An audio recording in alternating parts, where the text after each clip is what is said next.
Սա Ուլվի Հասանլին է, ով Աբզաս մեդիայի տնօրենն էր, ադրբեջանական,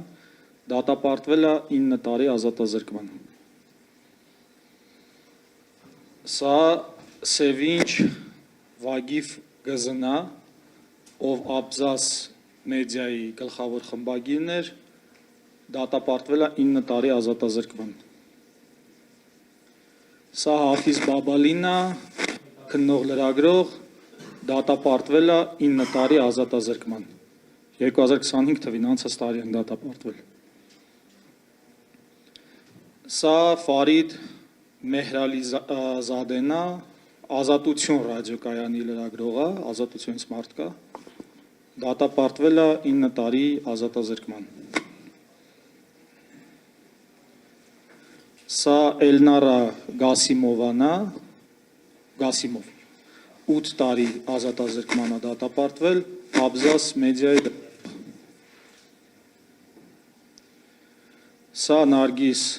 Աբսալամովանա, Աբզաս մեդիայի լրագրող, տարի ազատազրկման։ Կեկալովնա էլի Աբզաս մեդիայից փոխտնօրենն է 7.5 տարի, 7 տարի 6 ամիս ազատազրկում։ Սա քերից մեկն է Բահրուս Սամադովը, ով քաղաքագետ է, խաղաղության ակտիվիստ, նա հայ-ադրբեջանական խաղաղության համար է միշտ հանդես եկել, որ խաղաղ ապրեն հայերն ու ադրբեջանցիները, նրան դատապարտել են 15 տարվա ազատազրկման։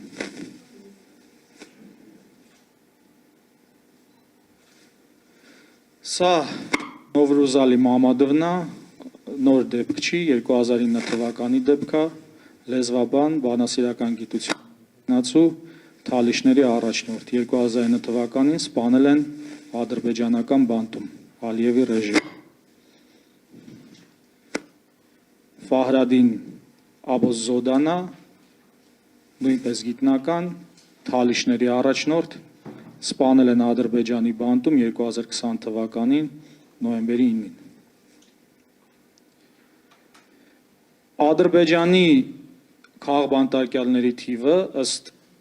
Մարդու իրավունքների ինստիտուտի ռեկորդային է 375 հոգի, նրանց մեջ իրավապաշտպաններ, ակտիվիստներ, քաղաքագետներ, գիտնականներ, լրագրողներ ու կրոնի հարցերով բազմաթիվ դատապարտվածներ։ Ինչի համար է սա կարևոր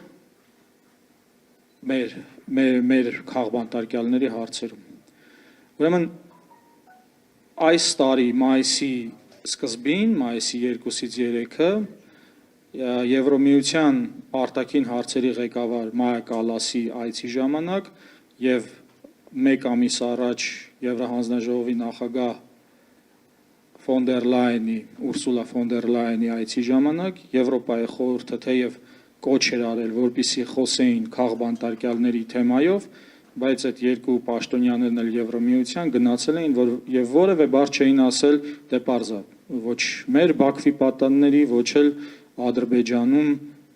պահվող աննախադեպ այս քանակի քաղաքբանտարկյալների մասին։ Այսինքն այնպես չի, որ Եվրոմիությունը մենակ մեր հարցում աջողողություն դնում է նաև Ադրբեջանի հարցում, բայց ինչու։ Բոլոր այս ներկայացուցիչներն էլ ողջևորել են եւ ողջունել են խաղաղության գործընթացը։ Փաստորեն, թե Ադրբեջանի քաղաքբանտարկյալները, որոնց մեջ նաև կան ազգային փոքրամասնություններ, ու կրոնական, եւ Հայաստանի քաղաքբանտարկյալները ստորադասվում են այս գործընթացի աշխարհաքաղաքական գործընթացի առաջ եւ ստորադասվում է մարդու իրավունքների գերակայությունը եւ փաստացի դուրս է գալիս, որ թե մեր, թե Ադրբեջանի այս քաղաքբանտարկյալները նրանք խաղաղության բանտարկյալներ են։ Ու սրանից հետևում է, որ ճակատը այս ռեժիմների Ալիևյան եւ Նիկոլական ռեժիմի ընդհանուր է ու ընդհանուր այս բռնապետական համակարգի դեմ է։ Սա ես ներկայացնում եմ նրա համար, որովհետև պես մեր հանձնաժողովի մեջ նաև ճյուղ է լինելու զբաղվելու հենց այս հարցերով, հատկապես թալիշների հարցերով, որոնց ոչ միայն ազատությունն են սահմանափակվում, այլ նաև այնտեղ մշակութային, կրոնի, կրթության հարցերն են սահմանափակվում եւ այս իմաստով նաև Հայաստանը փաստորեն եւ Հայաստանի քաղաքացիները դեր ունեն ստանձնելու մարդու իրավունքների գերակայությունը կրկին ապահովելու եւ փրկելու Եվրոպան իր իսկ որդեգրած արժեքների աղճատումից։ Շնորհակալություն, այսքան։